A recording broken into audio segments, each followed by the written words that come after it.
Today is January 28 and our baby is already 6 days old. And guess what? We are finally going home. आज चाहिँ discharge day हो, त्यही भएर बेबीको चाहिँ final चेकअपहरू हुँदैछ। अनि किस हस्पिटलमा चाहिँ एउटा बिल्डिङबाट अर्को बिल्डिङमा बेबीलाई लानु पर्दाखेरि चाहिँ एम्बुलेन्स चाहिँ युज हुँदो रहेछ for their safety. And this is our room 718। यो चाहिँ हाम्रो रुम हो। हिजोसम्म चाहिँ हाम्रो रुम अर्कै थियो। कति रुम नम्बर थियो हिजोसम्म? 711। अनि आज चाहिँ 718। यस्तो छ हाम्रो आजको रुम चाहिँ। यस्तो भ्यू देखिन्छ यहाँबाट। यहाँ टिभी पनि छ हेर्नलाई, एसी पनि छ। 3 बज्दैछ। डिस्चार्जको टाइम त भयो तलबाट बेबीको। अब तल पेपर मिल्दैछ। बेबीको मम्मी ड्याडी पेपर मिलाउन जानुभएको छ। बेबीको हजुरबा हजुरआमा यहाँ हुनुहुन्छ। हाई भन्नु एकचोटि यहाँ हेरेर। आज घर जाने हो नि त? त्यही भएर यहाँ टिकटक हेर्दैछन् कसरी घर लाने, के गर्ने, कसरी वेलकम गर्ने भनेर टिकटकबाट आइडिया लिँदै हुनुहुन्छ। हेरौँ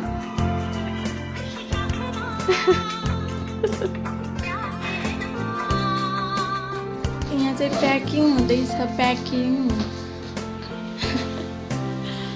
अनि बाहिर चाहिँ यस्तो छ वेदर, गाडाङ गुडुङ भएर पानी परेर। यसलाई जन्मिने बेला कस्तो थियो अरे मम्मी? यहाँ हेरेर भनिदिनु हुँदैछ कि यस्तै मौसम भइकन 3 दिनसम्म पानी परेर भुइँचालो पनि गएको। बाउ ल्याउँदा पनि छोरो लाँदा त्यस्तै यत्रो ठुलो गाडाङ गुडुङ भएको थियो अहिले। यो भने लक्षणको सङ्केत हो। भित्रिँदाखेरि पानी पर्नु भनेको एकदम लक्षण हो। ल नेचरले नै वेलकम गरे हो त। हो, भित्रिने बेला पानी आउनु भनेको एकदम शुभसाहित लक्षण हो।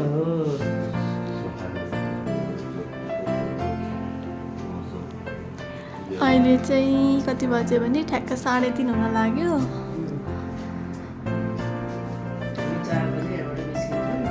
होपफुल्ली हामी घर जान एकदमै आतुर छौँ। बिचरा एबी एक्लै छ घरमा, पानी परे गाडाङ गुडुङमा तर्सिन्छ अरूभन्दा पनि।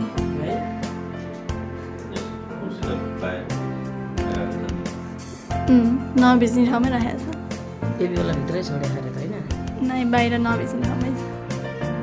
अहिले चाहिँ बेबीको ड्याडी र बेबीको हजुरबुवा चाहिँ सामान प्याक गर्न नै एकदमै व्यस्त हुनुहुन्छ। यतिखेर बेबी चाहिँ 2nd फ्लोर NICU-मै छ र बेबीको हजुरआमाले चाहिँ यसरी हेर्दै हुनुहुन्छ सामानहरू राम्रोसँग प्याक गर्छन् कि गर्दैनन् भनेर। अनि सामान धेरै भएर चाहिँ बेबीको ड्याडीले चाहिँ मरिमरि ब्यागमा कोच्दै हुनुहुन्छ। अनि सामान सबै प्याक गरेर यसलाई चाहिँ सामान गाडीमा राख्न तल आयौँ। अनि तल आउँदा चाहिँ एकदमै चिसो भयो, पानी परेर एकदमै चिसो थियो आजको वेदर।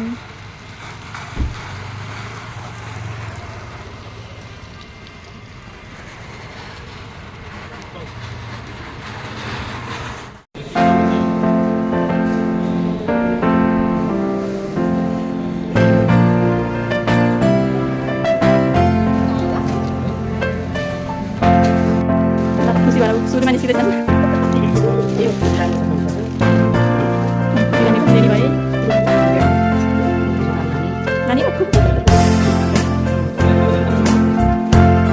त्यो पेपर त मेरो ब्यागमा राखेर खाली त्यो दिनु पर्यो।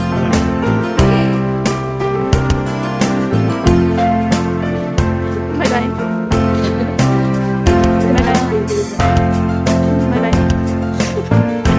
By by by.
बुझ्यो म सुत्छु भोक लाग्यो त उठ्थ्यो नि चाहिँ नभन्नु